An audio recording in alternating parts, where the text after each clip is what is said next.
기독교 역사에서 오늘 9월 10일은 치욕적인 날로 기록되어져 있는 날입니다. 왜냐하면 오늘 9월 10일 날 한국의 기독교계 내에서 끝까지 신사참배에 동참하지 않았던 장로교 총회가 27회 장로회 총회에서 신사참배를 공식적으로 결의한 날이 9월 10일 오늘입니다. 1938년, 그러니까 지금부터 85년 전 제27회 장로회 총회가 평양에 있는 서문박 교회에서 열렸습니다. 9월 9일부터 16일까지 일정으로 열렸는데 9월 9일 오후 8시에 개회를 하고 다음 날 9월 10일 오전 8시에 다시 속회를 했습니다.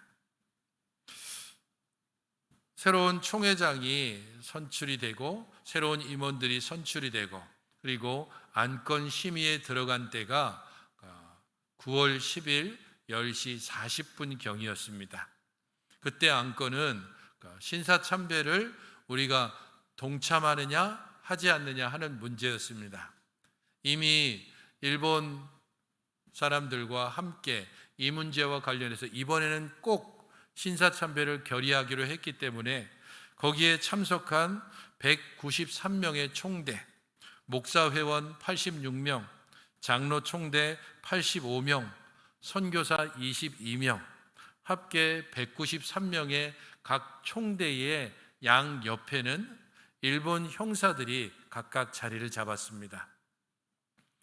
총회 총대보다는 일본 형사들이 훨씬 많은 총회 장소에서 각본에 짜인 대로 총회장이 신사참배 결의안을 내놓고 여기에 가부를 물어야 하는데 가하십니까? 이것만 묻고 부하십니까를 묻지 않고 모두 가했으므로 이제 신사참배가 이것은 종교적인 행위가 아니고 그냥 국가적인 의례입니다라고 결의를 했습니다. 물론 반대하는 사람들이 있었죠. 신사참배는 하나님께 죄를 짓는 것입니까? 라고 소리질렀던 사람들, 그들은 일본 형사들에 의해서 그 자리에서 바로 끌려 나갔습니다. 결국 9월 10일 오늘 우리가 지금 예배드리고 있는 이 시간 장로회 총회는 신사참배를 결의하고 12시에 잠시 점심시간을 위해서 중단했을 그때에 총회장과 임원들은 평양 신사참배에 가서 신사참배를 하고 다시 2시에 총회를 속회했습니다. 그런 면에서 오늘은 우리 장로회, 그때에는 고신도 없고 합동도 없고 통합도 없고 오직 이 땅에 장로회 하나뿐이었습니다. 하지만 그 일로 인해서 해방된 이후에 결국에는 장로교회가 나누어지고 신사참배를 끝까지 반대했던 우리 고신총회는 결국에 그 총회에 의해서 축출돼서 어쩔 수 없이 함께 모일 수밖에 없었습니다. 그런 면에서 우리 고신교회에게 있어서는 오늘이 굉장히 치욕스러운 날이기도 하고 우리 교단이 시작되는 시점이기도 한 것입니다. 85년 전 그 일이 있은 이후에도 하나님께서 한국교회에 부어주신 은혜는 풍성했습니다. 교회는 성장했고 부흥했고 그리고 이 땅 곳곳에 주의 교회를 통하여 하나님의 복음이 선포되고 많은 선교사들을 파송하고 세계에서 첫 번째, 두 번째 그런 교회들이 한국에 있습니다. 이런 하나님이 부으시는 은혜에 지금 교회는 어떤 모습으로 있을까요? 지금 우리들은 어떤 모습으로 살아가고 있을까요? 신사참배를 결의했던 그러한 사람들의 뒤를 따라가고 있는지, 신사참배를 반대해서 총회장에서 끌려 나아가고 감옥에 들어가고 결국은 거기에서 순교하기도 하고 모진 고문을 받고 그러한 순교자의 뒤를 따라가고 있는지 우리 스스로를 돌아보는 오늘이어야 합니다. 그런 면에서 오늘 우리가 삼손과 블레셋의 충돌 이야기를 담고 있는 사사기 15장 9절부터 20절 오늘 본문의 말씀을 제목을 생각할 때 이런저런 제목들을 생각하다가 그럼에도 불구하고라고 제목을 한번 잡아봤습니다.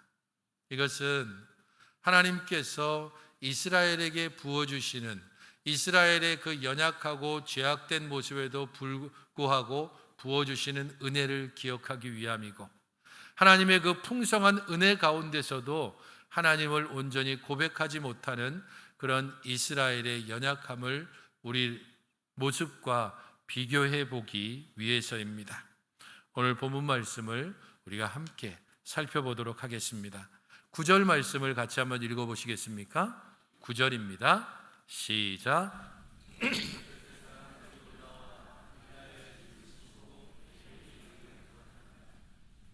삼손 이야기를 우리가 계속 살펴보고 있기 때문에 이해라고 하는 것은 앞에 어떤 사건이 있었는지를 우리로 하여금 기억하게 합니다. 삼손이 딥나의 여인과 결혼했고 수수께끼 문제 때문에 틀어졌고, 하지만 다시 화해하기 위해서 내려갔을 때에 이미 아내가 다른 블레셋 사람에게 주어졌습니다. 이에 때문에 화가 난 삼손은 짐승을 잡아다가 블레셋의 곡식밭과 나무들을 다 불태워버렸습니다. 이에 화가 난 블레셋 사람들은 삼손의 아내와 그녀의 아버지를 불태워 죽여버렸습니다. 이에 화가 난 삼손은 블레셋 사람들을 얼마인지 모르지만 죽이고 그리고 에단 바위에 피했습니다. 여기까지가 8절의 이야기고, 이해라고 하는 것은 바로 이 이야기를 근거로 해서 오늘 본문이 시작된다는 것을 알려줍니다. 에단 바위가 어딘지는 명확하지 않습니다. 하지만 여기에 등장하는 사람들이 유다 사람들이고, 그리고 유다 사람들이 주로 활동하고 있는 곳이기 때문에 아마도 에단 바위는 유다 사람들이 속한 영토, 하지만 블레셋과 이스라엘의 접경 지역에 위치한 것으로 보입니다. 분명히 삼손이 블레셋 사람들을 죽이고 이스라엘로 피해 돌아갔다는 것을 알고 난 후에 블레셋 사람들은 유다에 침입해 들어왔습니다. 그리고 레위라고 하는 지역에 진을 치고 이곳에 있는 것이 9절 말씀의 상황입니다. 갑자기 자기 땅에 들어온 블레셋 사람들, 그것도 한두 명이 아니라 진을 칠 정도로 수많은 사람들이 마치 전쟁을 하려고 몰려온 것처럼 보여지자 유다 사람들은 당황했습니다. 그래서 블레셋에게 가서 이렇게 묻습니다. 유다 사람들이 이르되 너희가 어찌하여 올라와서 우리를 치느냐? 당신들, 아니 우리가 그동안 조공을 안 보냈습니까? 아니면 당신들의 요구를 우리가 거역한 적이 있습니까? 왜 이렇게 갑자기 군대를 이끌고 이곳에 진을 치고 있는 겁니까? 두려움 가운데 유다 사람들이 묻습니다. 그러자 그들이 이렇게 이야기합니다. 우리가 올라온 것은 삼손을 결박하여 그가 우리에게 행한 대로 그에게 행하려 함이다. 너희들 때문이 아니야. 삼손 때문이야. 어디에 있는지 모르지만 삼손이 우리에게 심각한 피해를 입혔고 우리 동족들을 죽이고 이곳 어디엔가 숨어들었어. 그 사람만 찾아내면 그러면 우리는 다시 돌아가겠다. 블레셋 사람들은 명확하게 자기들이 올라온 목적을 이야기하고 있습니다. 그 이야기를 듣자 유다 사람들이 어떻게 반응하고 있습니까? 11절입니다. 이 부분은 여러분들 같이 한번 읽어보십시오. 시작. 유다 사람 3,000명이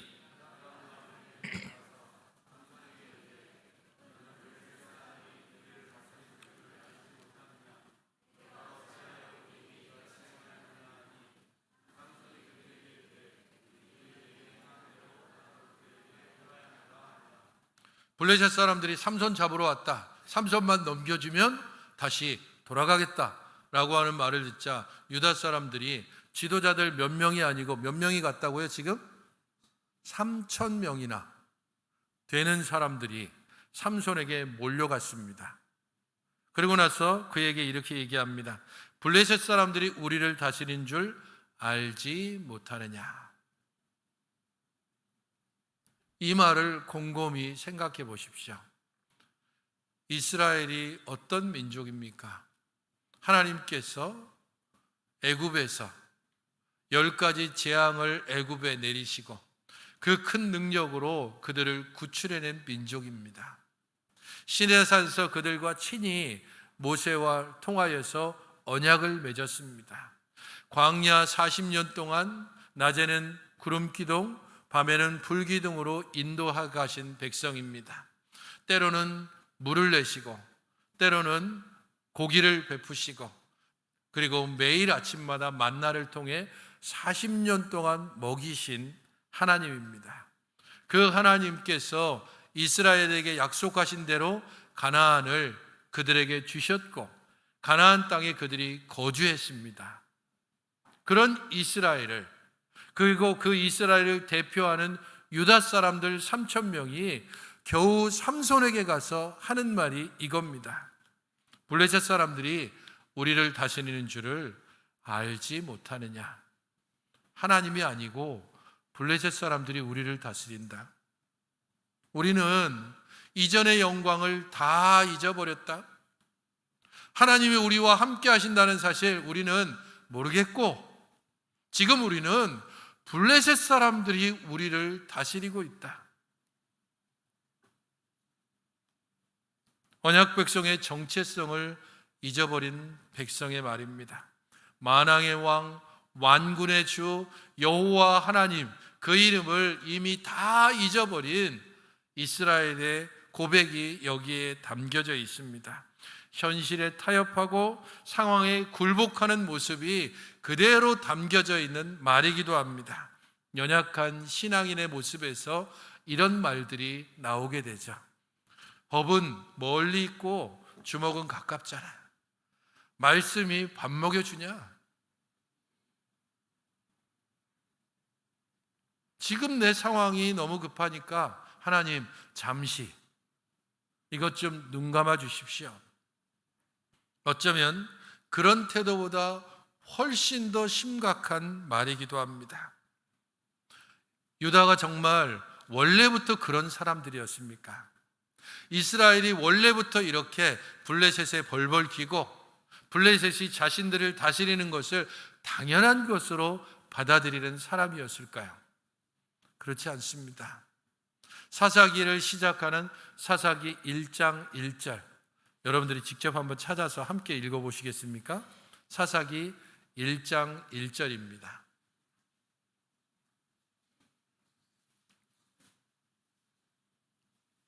사사기 1장 1절 찾으셨으면 찾으신 분들 같이 한번 읽어보십시오. 시작.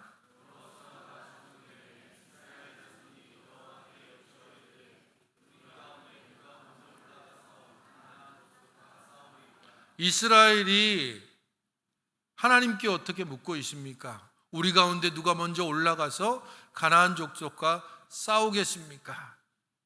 이게 사사기 1장 1절의 시작점입니다. 하나님, 누가 올라가서 싸울까요? 당당하고 하나님 앞에서 온전한 믿음을 가지고 있는 그러한 모습 아닙니까? 하나님 앞에 위기가 닥쳤을 때 묻기도 했지만 그 시작점에서부터는 하나님께 묻고 하나님의 답을 따라서 살아가는 이스라엘의 모습을 보이고 있습니다. 누가 올라가리까? 하나님께서 유다가 먼저다. 유다가 군대를 이끌고 가나안 족속을 물리치고 그리고 그 땅을 차지합니다. 10,000명의 아도니베색 사람들을 물리치는 이야기가 사사기 1장의 시작입니다. 거기에 등장하는 사람들이 유다 사람들입니다. 그런 유다 사람들이 삼손에게 3,000명이나 몰려가서 이렇게 말하는 겁니다. 블레셋이 우리를 다스리고 있다니까. 지금 상황은 그냥 믿음, 말씀, 기도, 찬양 그런 거 얘기할 시기가 아니고 상황을 봐. 우리 형편을 봐. 블레셋이 우리를 다스리고 있어. 하나님께 더 이상 묻지도 않습니다.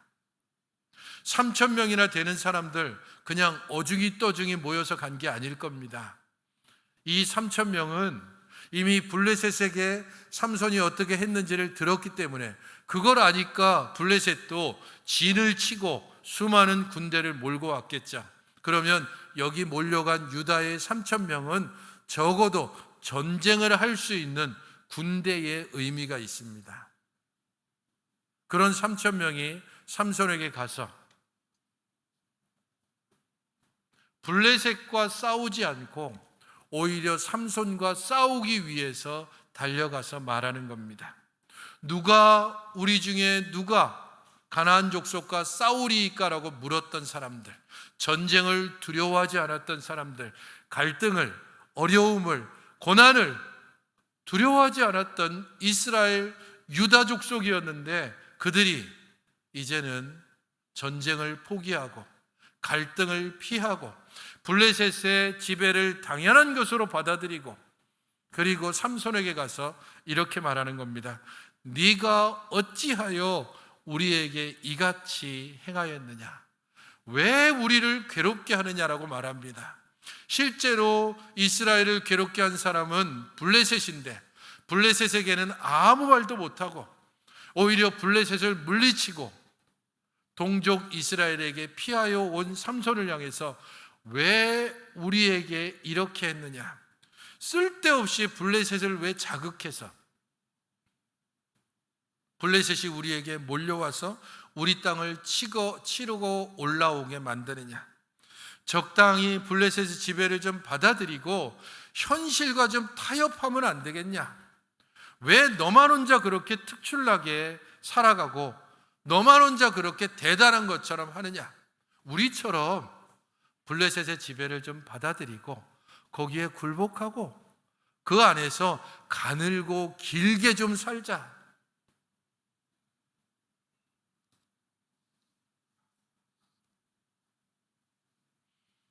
삼손에게 12절에 또 어떻게 말합니까?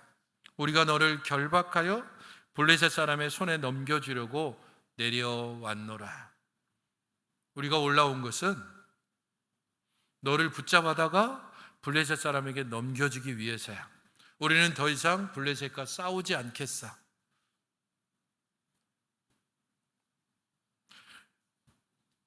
블레셋 사람들이 레히에 온 이유가 무엇이었습니까? 그들은 삼손을 결박해서 그가 우리에게 행한 대로 그에게 행하려고, 삼손에게 복수하려고 블레셋 사람들이 올라왔습니다.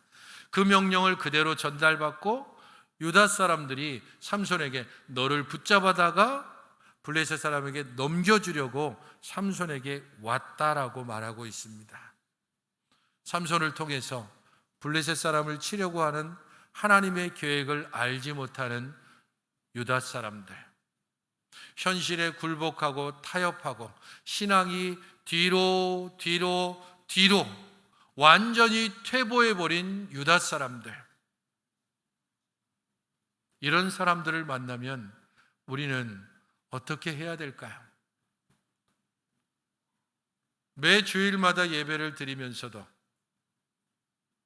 우리의 일상 가운데 만나면 하나님이 없는 것처럼 행동하는 사람들, 나도 교회 다녀, 나도 예수 믿어, 나도 예전에는 임원했었어 라고 그렇게 얘기하면서 그의 삶에서 경건함이나 신앙은 전혀 찾아볼 수 없는 그런 사람들,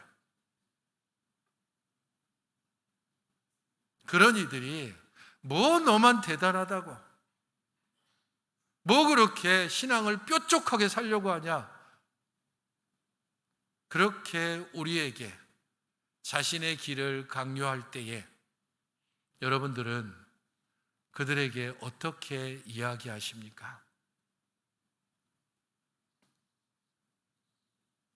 삼손이 지금 그 말을 듣고 있습니다. 유다에게 힘이 없는 것이 아닙니다. 3,000명이 삼손에게 몰려갔으면 오히려 삼손과 힘을 합쳐서 블레셋을 몰아낼 그러한 계획을 세워야 되는데 오히려 3천 명이 삼손을 붙잡아서 블레셋에게 넘겨주고 자기들의 그냥 평안함을 구하려고 합니다. 유다의 변명과 핑계입니다. 블레셋이 얼마나 강한지 생각해봐. 그들이 가지고 있는 병거, 그들의 무기 우리 못 당해. 3천 명 가지고 안 돼. 10,000명 가지고도 안 될 거야. 믿음이나 신앙이나 우리 하나님께 대한 고백을 완전히 잊어버린 사람들의 모습입니다. 그들에게는 하나님이 있지만 그럼에도 불구하고 그냥 단순히 현실만 보일 뿐입니다. 삼손은 어떻습니까? 순순히 그래도 동족을 칠 수는 없으니까 너희들이 나를 치지 않겠다고 맹세해라. 유다 사람들이 맹세하자 밧줄에 끌려서 레이까지 끌려갑니다. 14절을 보십시오. 삼손이 레히의 이름에 블레셋 사람들이 그에게로 마주 나가며 소리 지를 때 여호와의 영이 삼손에게 갑자기 임하셨다라고 이 상황을 소개하고 있습니다. 이 상황은 대조되는 두 상황을 우리에게 알려줍니다. 먼저는 삼손이 레이의 이름에 블레셋 사람들이 그에게로 마주 나가며 소리 질렀다라고 하는 첫 번째 광경입니다. 이 말은 그야말로 철천지 원수였던 삼손이 자기 동족에게 도움을 구하기 위해서 에담 바위에 피해 있었는데 오히려 유다 사람들이 그를 밧줄로 묶어서 지금 블레셋 사람에게 끌고 왔습니다. 그 모습을 보고 블레셋 사람들이 소리 지르며 그에게 나아갔다라고 말하는데 이 의미는 뭔가 하면 블레셋 사람들이 삼손을 향해서 돌진했다라는 의미입니다. 드디어 붙잡았다라는 겁니다. 우리를 괴롭히던 저 원수, 우리 동족들을 죽였던 저 원수, 우리의 곡식밭을 다 태워버린 저 원수, 우리의 애써 키운 나무들을 다 불태워버린 저 원수 삼손이 자기 동족들에 의해서 밧줄에 묶여서 끌려오는 것을 보고 블레셋 사람들이 삼손을 향해서 돌진했다라는 의미입니다. 그런데 그때 또 어떤 일이 일어납니까? 여호와의 영이 삼손에게 갑자기 임하심에, 이 말은 어떤 의미가 하면 여호와의 영이 삼손에게 돌진하셨다라는 의미입니다. 그림으로 그려보면 삼손이 지금 결박돼서 이 유다 사람들 3,000명이 삼손을 데리고 오고 있습니다. 그 모습을 보고 레이에 있었던 블레셋 사람들이 소리를 지르면서 삼손에게 막 돌진하고 있습니다. 어쩌면 그 원수 삼손을 머리카락이라도 붙잡고 그 정강이뼈를 좀 부러뜨리고 싶고 돌이라도 던지고 싶고 그런 마음으로 삼손에게 돌진하고 있습니다. 바로 그때 여호와의 영이 삼손에게 돌진했습니다. 이제는 블레셋과 여호와의 영의 싸움입니다. 삼손은 도구로 사용되고 있을 뿐입니다. 바로 그때에 삼손이 어떻게 행하고 있습니까? 나귀의 새 턱뼈를 보고 손을 내밀어 집어들고 그것으로 1,000명을 죽였다.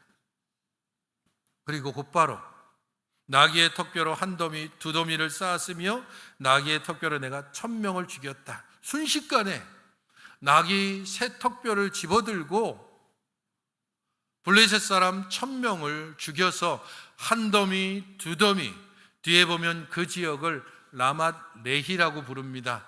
턱뼈들의 산, 그야말로 1,000명의 시체가 산을 이룰 정도로 순식간에 삼손을 어쩌면 붙잡으려고 돌진하던 블레셋 사람들을 삼손이 오히려 죽여서 산더미를 만들어 버렸습니다.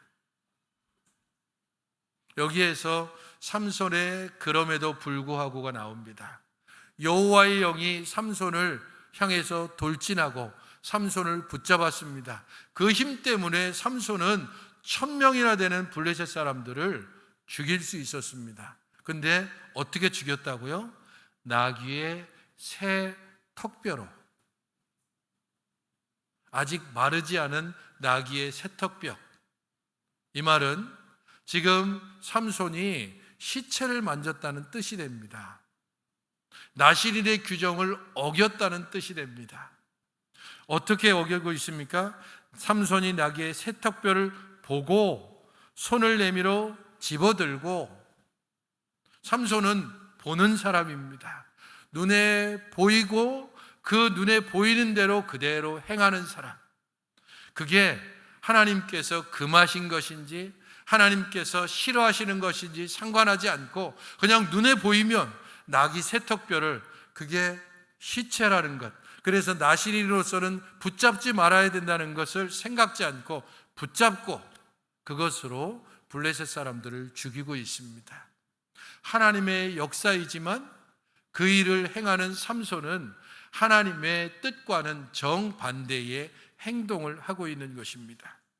하나님은 삼손에게 돌진해서 그를 붙잡으시지만 그럼에도 불구하고 삼손은 여전히 옛사람의 모습을 그대로 따라가고 있습니다. 눈에 보이는 대로 나귀 세턱뼈를 붙잡고 블레셋 사람들을 닥치는 대로 죽이고 있습니다. 여기에는 언어 유희가 그대로 드러나서 삼손의 행위가 부적절했다는 것을 보여주고 있습니다. 자, 블레셋 사람들이 어느 지역에 있었다고 말하고 있습니까? 9절에 블레셋 사람들이 있던 곳이 어디죠? 레히입니다. 그 블레셋 사람들이 잡혀오는 삼손을 보고 돌진에 들어갈 때 삼손이 그 밧줄을 다 끊어버리고 무엇을 집어들었죠? 나귀의 턱뼈, 레히입니다. 그래서 삼손이 무더기를 쌓았죠. 그것이 바로 라맛 레히입니다. 그러니까 이 말은 뭔가 하면 레히에 가득한 블레셋 사람을 삼손이 레히 곧 턱뼈를 붙잡고 블레셋 사람들의 레히 곧 턱뼈를 부서뜨려서 블레셋 사람들의 턱뼈의 무덤 곧 레히, 라맛 레히를 만들었다는 뜻입니다. 레히, 레히, 레히, 레히, 이 말들이 계속 반복됩니다. 그것을 통해 삼손의 행위가 부적절했다는 것을 보여주고 있는 것입니다. 자기 소견에 옳은 대로 행하는 사람들, 눈에 보인 대로 행하는 삼손, 하나님의 영이 그를 사로잡지만 하나님의 뜻과는 상관없이 마르지 않은 나귀 턱뼈를 붙잡고 블레셋 사람들의 턱뼈를 부서뜨리면서 1000명의 무덤을 쌓아가는 삼손은 하나님의 도구로 쓰이긴 하지만 하나님의 뜻대로는 움직이지 않는 부적절한 사사였습니다. 그러면 이쯤 되면 삼손을 좀 포기할 수도 있어야 되는데 18절에 하나님께서 보이시는 그럼에도 불구하고가 나옵니다. 곧 삼손이 심히 목이 말라 여호와께 부르짖어 이르되 주께서 종의 손을 통하여 이 큰 구원을 베푸셨사오나 내가 이제 목말라 죽어서 할례 받지 못한 자들의 손에 떨어지겠나이다 하니, 목이 말라서 죽을 지경에 이르자 삼손이 말하는 이 내용에서 약간의 가능성이 보이는 겁니다. 뭐라고 얘기합니까? 뭐라고 지금 이야기하고 있습니까? 주께서 종의 손을 통하여 이 큰 구원을 베푸셨사오니, 앞서 16절에서는 이 1000명을 누가 죽였다고 얘기합니까? 여호와께서 죽이게 하셨다라고 얘기하지 않고 내가 1000명을 죽였다라고 얘기했던 삼손이 목말라 죽게 되자 이렇게 얘기합니다. 주께서 이 큰 구원을 베푸셨사오니, 지금에 와서야 겨우 하나님이 하신 일입니다라고 이야기합니다. 그리고 나서 아주 실질적인 요청을 하고 있죠. 내가 이제 목말라 죽어서 할례 받지 못한 자들의 손에 떨어지겠나이다. 물 좀 주십시오. 안 그러면 내가 저 할례 받지 못한 블레셋 사람들에게 죽게 됐습니다. 하나님, 제발요. 제발 좀 물 좀 주십시오. 삼손의 가장 신앙적인 모습을 여기에서 엿볼 수 있는데, 그것도 아주 얄팍한 신앙의 간구를 볼 수 있습니다. 목말라 죽게 되니까 그때서야 겨우. 하지만 이 정도 부르짖음을 이스라엘이 이제는 완전히 잊어버렸다는 데 문제가 있습니다. 이스라엘은 더 이상 하나님께 부르짖지 않습니다. 대신 뭐라고 얘기하죠? 블레셋이 우리를 다스리는 줄을 알지 못하느냐. 하나님께 더 이상 소망을 두지 않고 블레셋의 다스림을 당연한 것으로 받아들이고 이스라엘의 정체성도 잊어버린 채 삼손과 히브리 앞에서 블레셋을 몰아내려고 하지 않고 그냥 현실에 안주하는 유다 사람들, 여호와의 영에 사로잡혀서도 하나님께서 금하시는 것을 온전히 행하여 나귀의 새턱뼈를 들고 1000명의 블레셋 사람들을 죽인 후에 내가 이것을 죽였다라고 소리 지르다가 목말라 죽게 되자 겨우겨우 하나님, 이건 하나님이 하신 것이지요.